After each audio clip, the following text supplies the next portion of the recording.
This report indicates that trafficking in persons increased for the year running, or we are reporting in 2024 compared to 2023 by a 6.16%. That is represented by 1,068 persons or cases that have been reported to police compared to 1,006 for 2023. Now, in this, 579 cases represented the children, an indication that our children are actually the most affected, the most trafficked victims in this vice. And this is a call upon all of us, because if the children are more affected, if the children are most trafficked, this is a very bad sign that we have broken back home, we have broken all our norms, that we need to get back to the roots, because the children alone cannot be trafficked without the input of broken society, without the input of broken marriages, without the input of a broken community.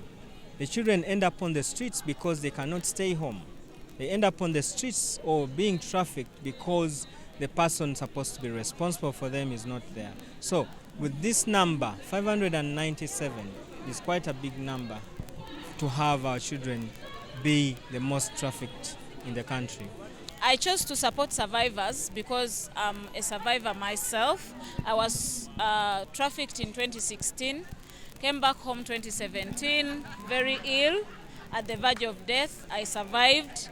2018, I joined advocacy, and grateful last year, together with other like minds at Mwagale Foundation, we came together, and now we run Mwagale Foundation, an organization that is now supporting survivors in different aspects, because survivors have different needs, including medical, psychosocial, economic, and also our day-to-day lives. Some people don't have even where to sleep when they come back. So Mwagale Foundation is supporting survivor on all that. People that are affected because one person has been trafficked. For instance, a mother can be trafficked, and the same mother is the one that was paying school fees for the children, was taking care of the home. So once this person is trafficked and they're exploited, then the rest of the people in the home get affected. So this is the number that we are talking about. 1,777 have been affected victims due to human trafficking. One of the major causes that we've talked about today is poverty. That has been a main steering power to trafficking in persons. How? Because the traffickers know that the people are vulnerable, especially in need of money. And once our people are poor, they become vulnerable to any kind of opportunities which the traffickers are using.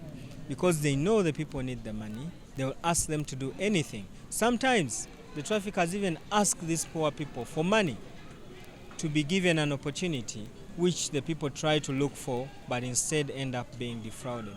So poverty has played a big role, but as government, we've called upon our youth especially to join government programs like the PDM, the Myoga, and the like, because these programs are here to help alleviate this poverty and also to help bring our society to the class that we want it to be.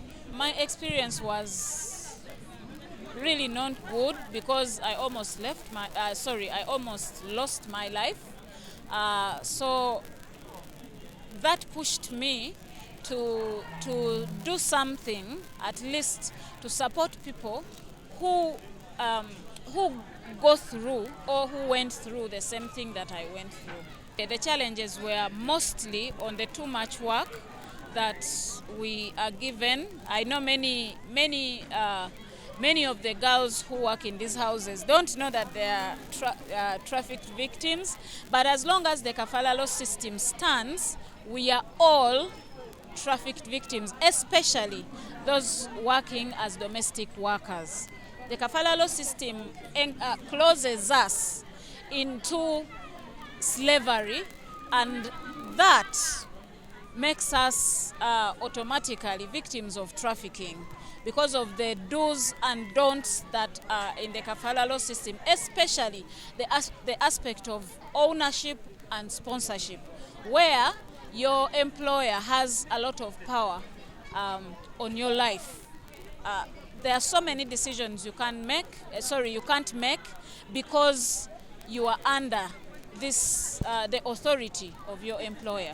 In most cases, like everyone else, I wanted a better life, but also there was something else that pushed me. It was support of someone who was really so much in need of school fees. So it's a long story. Just like many people who are promised jobs abroad, the payment that was promised is not the payment I got. However much the people I worked for really did their best to pay, but it was not the payment that I was promised. It was much less than what I knew I was going to get. Secondly, the job that I had that I applied for in the first place is not the job I got. So